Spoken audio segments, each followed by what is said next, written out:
بسم اللہ الرحمن الرحیم۔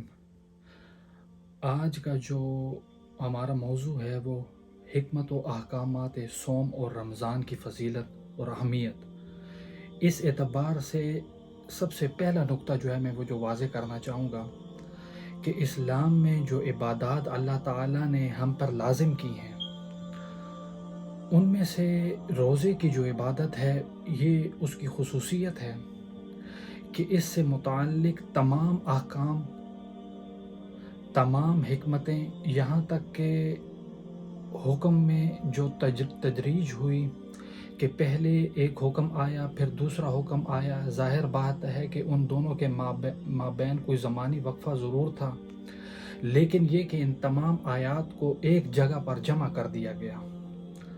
آپ کو معلوم ہے کہ نماز کے بارے میں ابتدا میں قیام اللیل، صرف قیام اللیل لازم کیا، پھر 2 رکعت کی نمازیں ہوئیں، پھر 3 کی ہوئی، پھر کہیں 11ویں سال میں جا کے 5 وقتہ نمازیں ہوئی۔ ان کا بھی جو نظام الاوقات ہے وہ بھی قرآن مجید میں نہیں ہے۔ پھر یہ ہے کہ وضو کے جو احکامات ہیں وہ کہیں اور ہے، تیمم کے کہیں اور ہیں، صلاۃ الخوف کا کہیں اور حکم ہے، سفر کا معاملہ کہیں اور ہے۔ تو پورے قرآن کے اندر آپ کو پھیلا ہوا ملے گا، منتشر ملے گا۔ اس طرح حج کے بارے میں بھی آپ کو معلوم ہے کہ کم سے کم یہ ہے کہ 3 مقامات پر بھی قرآن مجید میں حج کی فرضیت کا ذکر جو ہے وہ سورۃ آل عمران میں ہے، اور بار مناسک حج کا جو ہے وہ سورہ بقرہ کے 2 رکوع میں ہے، 24واں اور 25واں رکوع جو ہے، اور اس کے بعد جو ارکان جو ہیں وہ سورہ حج میں ہے جو کہ مکی صورت ہے۔ لیکن یہ کہ جو روزے کا جو معاملہ یہ ہے کہ یہ 6 آیات ہیں، کل 23واں رکوع ہے سورہ بقرہ کا۔ یہ سارے موضوعات جو ہیں اس عبادت صوم سے متعلق وہ ان 6 آیات میں ایک ہی مقام پر جو ہے وہ جمع کر دیے گئے ہیں۔ گویا کہ اگر ان کو 6 آیات کو آپ سمجھ لیں تو اس موضوع پر، 5 ارکان اسلام پر، ایک رکن اسلام پر کے بارے میں جو قرآن مجید میں جو وارد ہوا ہے وہ سب کا سب ہمارے سامنے ہوگا۔ اب اس سے پہلے کہ میں اس سے پہلے لفظ بہ لفظ جو ہے وہ ترجمہ کروں اور تشریح بیان کروں، ایک بار نوٹ کر لیجئے، اس لیے کہ ہو سکتا ہے کہ جو تفاسیر اور جو تراجم قرآن جو ہے وہ آپ کے جو ہے وہ اس کے اندر آئے ہوں مطالعے کے اندر، تو اس سے اندر طبیعت کے اندر ایک الجھن رہے گی، جو وہ طبیعت کے اندر جو الجھن رہے گی وہ پہلے رفع ہو جائے۔ میرے نزدیک ان 6 آیات کے جو پہلی 2 آیات کا جو تعلق ہے وہ صوم رمضان سے نہیں ہے، بلکہ ابتدا صلی اللہ علیہ وسلم نے 3 دن کے روزے جو ہیں وہ ہر مہینے کے جو روزے ہیں وہ اس پہ واجب کیے۔ ان 6 آیات میں سے پہلی 2 آیات کا تعلق صوم رمضان سے نہیں ہے، بلکہ ابتدا میں نبی اکرم صلی اللہ علیہ وسلم نے 3 دن کے روزے ہر مہینے جو ہیں وہ مسلمانوں پر واجب کیے تھے۔ ویسے تو آپ کے علم میں ہوگا کہ مکی دور میں تو قرآن میں کہیں صوم کا ذکر ہے ہی نہیں، اور نہ اہل عرب جو تھے وہ صوم کی سرے سے واقف تھے، صوم کی عبادت سے۔ نماز ان کے ہاں تھی، لیکن جو ہے وہ نماز کا جو حلیہ ہے وہ انہوں نے بگاڑ دیا تھا۔ جیسے کہ سورہ توبہ میں آیا ہے، سیٹیاں بجاتے تھے، تالیاں پیٹتے تھے، لیکن نماز کا لفظ بھی موجود تھا، نماز کی عبادت بھی موجود تھی، شکل بگڑ گئی تھی۔ اسی طریقے سے حج جو ہے وہ تلبیہ بھی تھا، اور کچھ 2 الفاظ کا اضافہ کر لیا تھا۔ وہی تلبیہ جو ہم پڑھتے ہیں وہ اہل جاہلیت میں بھی پڑھا جا رہا تھا، سوائے یہ کہ اس میں 2 الفاظ زائد تھے۔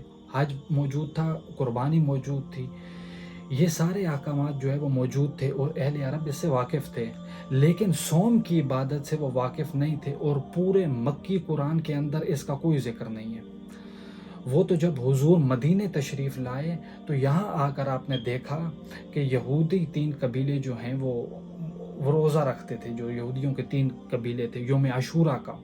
تو حضور نے پوچھا کہ یہ آپ کیوں رکھتے ہیں؟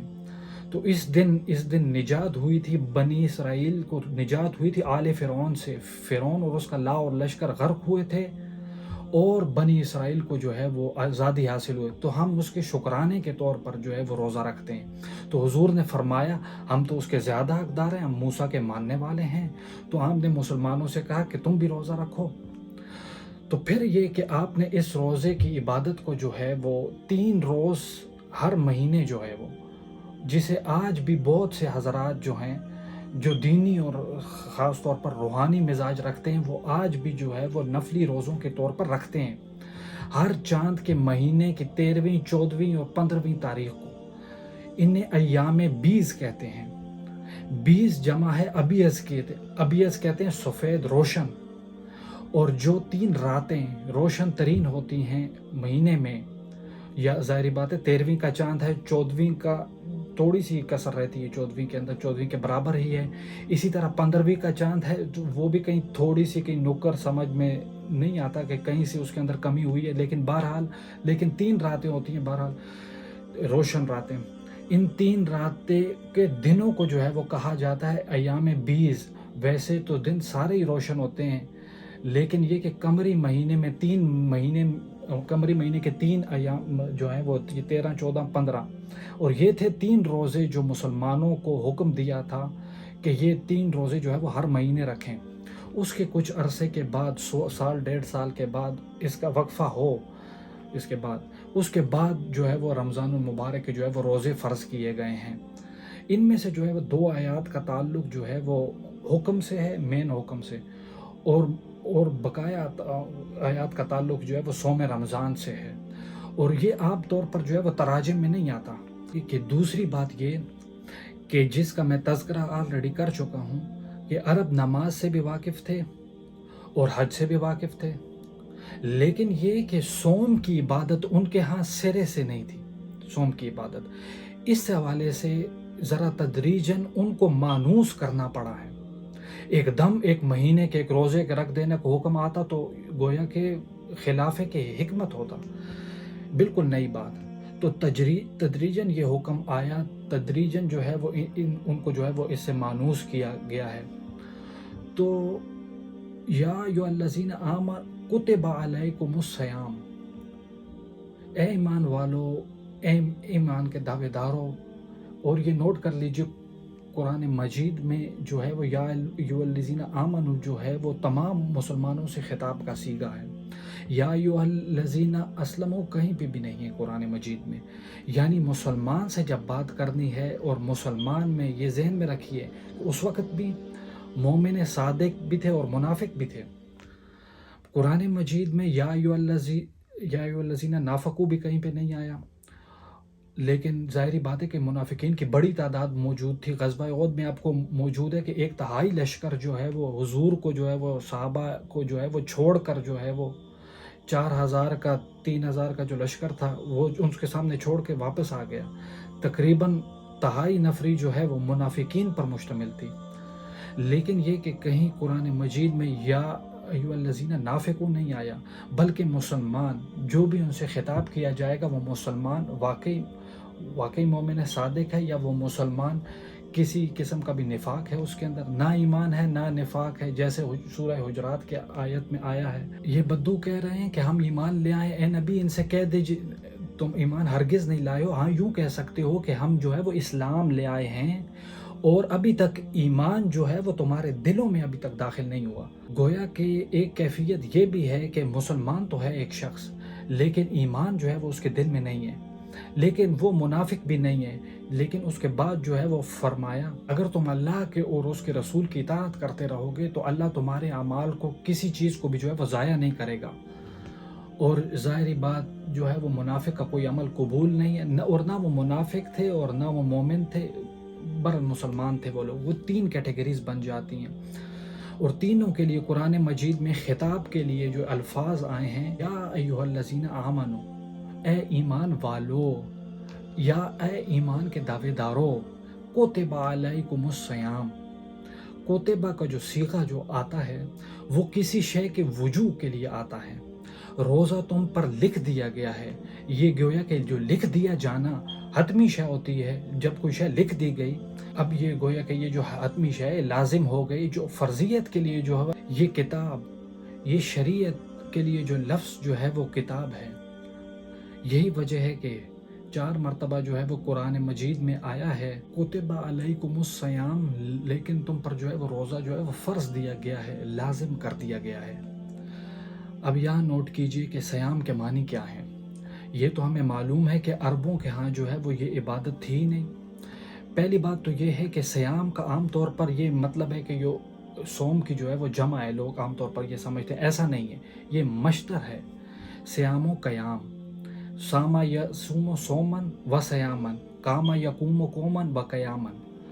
تو سوم بھی مصدر ہے اور صیام بھی مصدر ہے، جیسے قیام بھی مصدر ہے، صیام روزہ رکھنا۔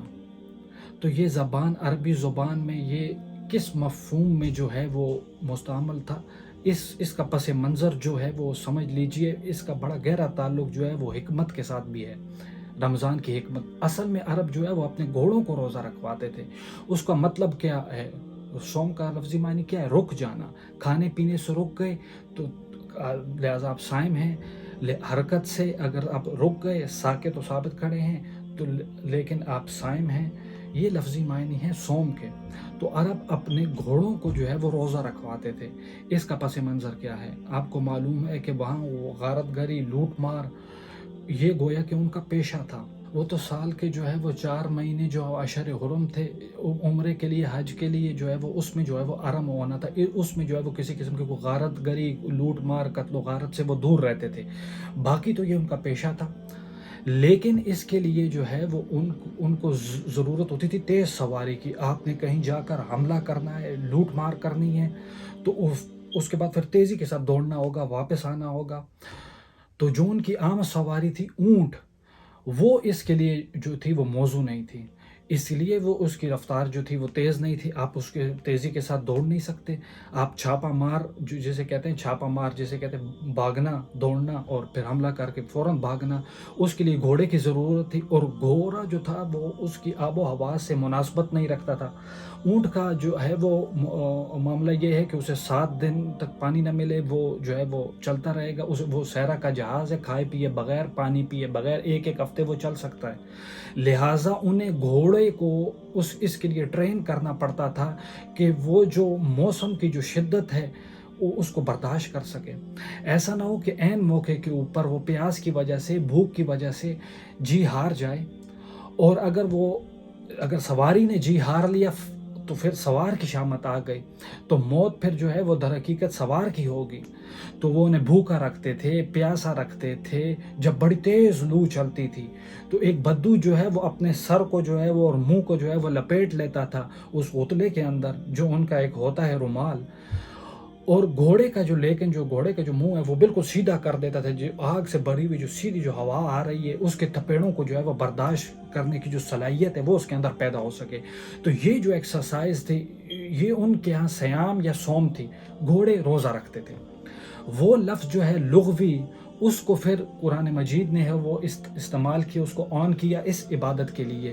اس میں بھی ہم کھانے پینے اور جو بھی انسانی تقاضے، حیوانی تقاضے ہیں ان سے رکے رہتے ہیں، لہٰذا اس عبادت کے لیے جو ہے وہ عربی لغت کا جو لفظ ہے اس لفظ کو جو ہے اخذ کر لیا گیا۔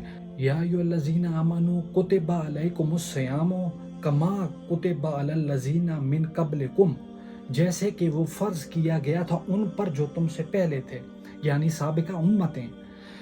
یعنی یہ کہ اصلاً بنیادی طور پر اسینشلی ہر آسمانی شریعت کا جز رہی ہے یہ عبادت، لیکن یہ ہے کہ عربوں میں اس کا جو ہے وہ رواج نہیں تھا، اس لیے کہ بہت عرصہ ہو گیا تھا حضرت اسماعیل علیہ السلام کے بعد جو ہے وہ یوں جو تقریباً جو ہے وہ 2500 برس جو ہے وہ گزر چکے تھے کہ کوئی نبی ان کے ہاں آیا ہی نہیں تھا، لیکن وہ جو تھا شرائع آسمانی جو تھا وہ ان کے ہاں ختم ہو گئی تھی۔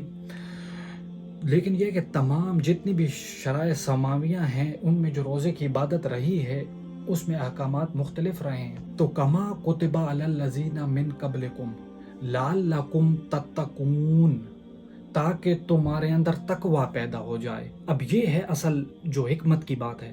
حکمت صوم کیا ہے؟ مقصد صوم کیا ہے؟ غایت صوم کیا ہے؟ وہ تقوی ہے۔ اب اس کو سمجھیے، لیکن اس 2 درجوں میں اس بات کو سمجھنا ہوگا۔ دیکھیے، ہر انسان جو ہے محسوس کرتا ہے اندر سے کہ اس کے اندر بھی کوئی خیر کا جذبہ بھی ہے، کوئی شر کا مادہ بھی ہے۔ خیر و شر کی جو ہے وہ جولان گاہ ہے انسان کا، جو ہے شخصیت کا جو اندرونی جو پہلو ہے وہ وہ خیر و شر کی جو ہے کشمکش انسان کے اندر چلتی رہتی ہے. چنانچہ جدید سائیکالوجی نے بھی جو آپ کو معلوم ہے، جس کو بابا آدم جو ہے وہ فرائڈ شمار، انہوں نے کہا اڈ اور لبیڈو، یہ تو ہے حیوانی تقاضوں کے لیے. بھوک لگتی ہے، پیاس لگتی ہے، کوئی چٹخارے بھی جو ہے وہ زبان مانگتی ہے، یا یہ ہے کہ جنسی لذت ہے جو انسان جو ہے وہ حاصل کرنا چاہتا ہے، یا جیسے حیوانات کو آرام کی بھی ضرورت ہوتی، انسان کو بھی ضرورت، یہ تمام اس کے جو ہے وہ حیوانی تقاضے ہیں. لیکن اس کے ساتھ جو ہے وہ کہتا ہے کوئی ایگو بھی ہے، انسان کوئی خودی بھی ہے، کوئی انا بھی ہے. انسان صرف جو ہے وہ نرا حیوان نہیں ہے، وہ کہتا ہے. اگرچہ جو فلسفہ جو ہے وہ ڈارون کا ہے، اس نے انسان کو نرا حیوان بنا دیے، وہ جو ہے کسی اور چیز کو تسلیم کرنے کے لیے تیار نہیں. لیکن فرائڈ کا جو ہے وہ کم از کم لوگ اس وجہ سے قائل ہیں، جو اس نے انسانی شخصیت کے جو ہے 3 لیول جو ہے وہ اس کو آئیڈینٹیفائی کیا ہے. وہی لیول جو ہے وہ قرآن مجید بیان کر رہا ہے. وہی جو پہلا لیول ہے، اس کو جو وہ پہلا لیول جو ہے وہ اس کو تو بالکل صحیح سمجھا ہے. دوسرے اور تیسرے لیول کو وہ صحیح طور پہ آئیڈینٹیفائی نہیں کر سکا، وہ ایک دوسرے سے ممیز نہیں کر سکا. یعنی اڈ اور لبیڈو یہ تو حیوانی تقاضے ہیں، جس کو قرآن کہتا نفس امارہ، انسان کا وہ نفس جو اس کو بدی کا حکم دیتا ہے. اس لیے ظاہر بات ہے جو پیٹ جو ہے وہ کھانے کو مانگتا ہے، اسے اس سے غرض نہیں حلال ہے کہ یہ حرام. چٹخارا جو ہے وہ اپنی جو ہے وہ تسکین چاہتا ہے، اس سے بحث نہیں کوئی چیز جائز ہے یا ناجائز. شہوت کا جذبہ جو ہے وہ فرنگیختہ ہوتا ہے، تو اسے اپنی تسکین چاہیے. سیکشول جو ہے وہ سینشول گریٹیفیکیشن جو ہے وہ اسے اس سے بحث نہیں کہ جائز راستہ ہے یا ناجائز راستہ ہے. نتیجہ یہ ہوگا کہ وہ اپنی لمٹ سے جو ہے وہ تجاوز کرے گا اپنی سرشت کے اندر. اس لیے ان نفس لامارۃ بالسوء، یہ اڈ یا لبیڈو ہو گیا. دوسرا لیول وہ کہتا ہے ایگو ہے. تیسرا وہ کہتا ہے سپر ایگو ہے. اگرچہ قرآن مجید نے اس کے لیے 3 علیحدہ جو ہے وہ اصطلاحات جو ہے وہ استعمال کی ہیں، نفس، قلب اور روح. 3. سپر ایگو اصل میں روح ہے، لیکن وہ اس بات کو نہیں سمجھ پایا. اس کی ڈیفینیشن سپر ایگو کی جو ہے وہ بڑی مختلف ہے، وہ ابھی کا موضوع نہیں ہے. لیکن اس وقت جو ہے میں یہ چاہتا ہوں کہ ہم ریکگنائز کریں کہ یہ 2 پہلو جو ہیں جس کے اندر کشاکش ہے. ایمان مجھے روکے تو کھینچے ہے مجھے کفر، کعبہ میرے پیچھے اور کلیسا میرے آگے ہے. ہر انسان کے اندر ہے، محسوس ہوتا ہے. اب اس کے اندر ہر شخص یہ سمجھتا ہے کہ اگر کوئی شخص جو ہے باہمت ہے، دنیا میں کوئی بڑا کام کرنا چاہتا ہے، ایک عام آدمی حیوانوں کی سطح پر جو ہے وہ زندگی گزار رہا ہے، تقاضے پورے کیے اور زندگی جو ہے وہ بسر کر لی، بتا لی، جس کو میں سمجھتا ہوں کہ زندگی جو ہے وہ اس نے نہیں بتائی، زندگی نے اسے بتایا ہے، زندگی نے اسے گزارا ہے، اس نے زندگی نہیں گزاری. زندگی تو وہ شخص گزارتا ہے جو اپنا کوئی ہدف مقرر کرتا ہے، کوئی آئیڈیل، کوئی آدرش، کوئی نصب العین، کوئی وہ اس کی زندگی میں جو ہے جس کے لیے وہ محنت کرتا ہے، بھاگ دوڑ کرتا ہے، اس کے حصول کی کوشش کرتا ہے. اب جو شخص بھی جو ہے وہ اپنے سامنے جو ہے کوئی ہدف رکھے گا، مقصد رکھے گا، آدرش رکھے گا، اسے جو کام کرنا ہے اس میں اسے یقیناً اسے نفسانی تقاضوں کو جو ہے وہ ماننا پڑے گا، دبانا پڑے گا. یقیناً ساری رات اگر سوئیں گے پاؤں پھیلا کر تو زندگی میں کہاں اونچا مقام حاصل کریں گے. آپ انگریزی میں بھی محاورہ جانتے ہیں، burning mid night oils, burning mid night lamps. آپ یہ جانتے ہیں کہ ساری رات جاگ کے جو لوگ کام کرتے ہیں، حضرت علی نے بھی جو یہ بات کہی ہے، یعوس البحر من طلب العالی ومن طلب اولا من سحر اللیالی. جو شخص جو ہے وہ یہ چاہتا ہے موتی سمندر کے تہ میں سے نکال کر لاؤں، اسے ظاہر بات ہے کہ سمندر میں غوطہ لگانا پڑے گا. اسی طریقے سے جو زندگی میں اونچا مقام چاہتا ہے اسے راتوں کو جاگنا پڑے گا. ومن طلب من غیر قد ازال عمر فی طلب المحالی.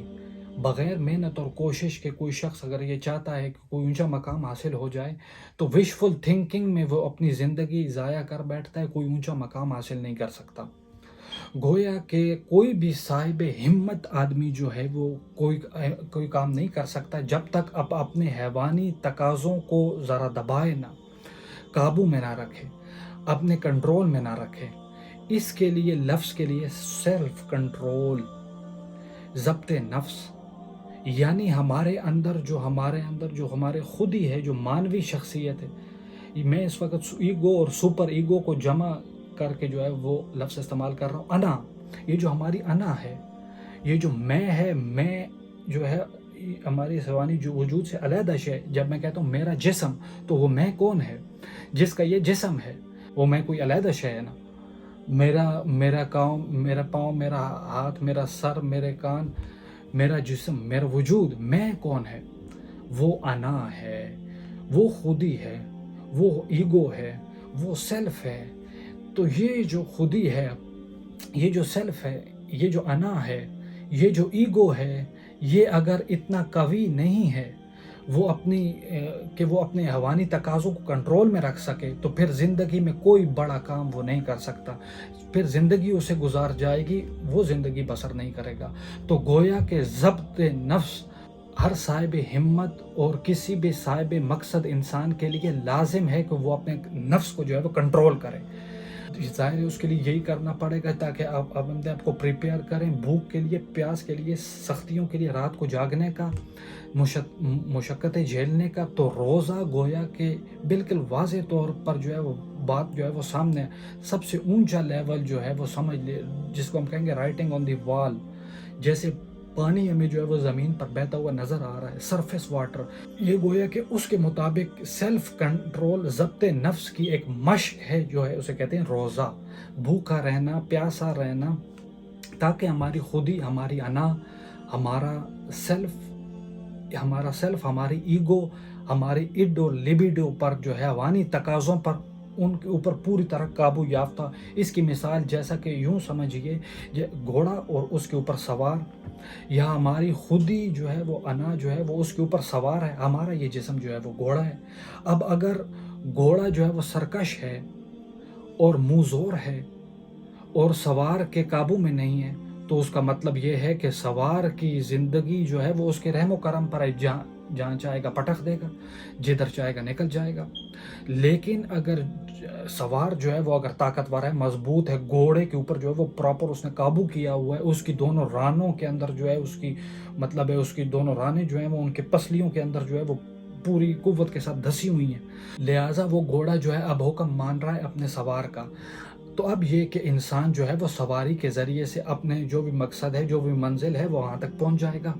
تو ہماری انا، ہماری جو خودی ہے، جو سیلف ہے، یہ ایگو جو ہے وہ ہمارا وہ سوار ہے جو ہمارے اس حیوانی وجود کے اوپر جو ہے وہ سوار ہے. اگر تو یہ خودی مضبوط ہے، توانا ہے، طاقتور ہے، کنٹرول میں ہے، تو یہ جو جسم ہے، یہ حیوان جو ہے اب گویا کہ یہ اس کے تابع ہو گیا اور وہ اپنے مقصد زندگی کے حصول کے لیے اسے استعمال کرے گا. اور اگر یہ کمزور ہے، اس کی انا یا خودی، اور پھر جو وہ زندگی جو ہے اس کے جو حیوانی تقاضے جو ہیں وہ جس طرح چاہے وہ اسے استعمال کر لیں گے. تو پہلی بات یہ ہے کہ وہ یہ ضبط نفس ہے.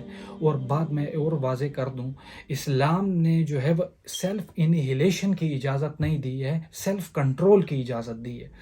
یہ جو رائبانہ تصورات رہے ہیں دنیا کے مذاہب کے اندر، جو تاریخ ہے ان کی، اس میں تو سیلف انہیلیشن، اس نفس کو جو ہے وہ کچل دو.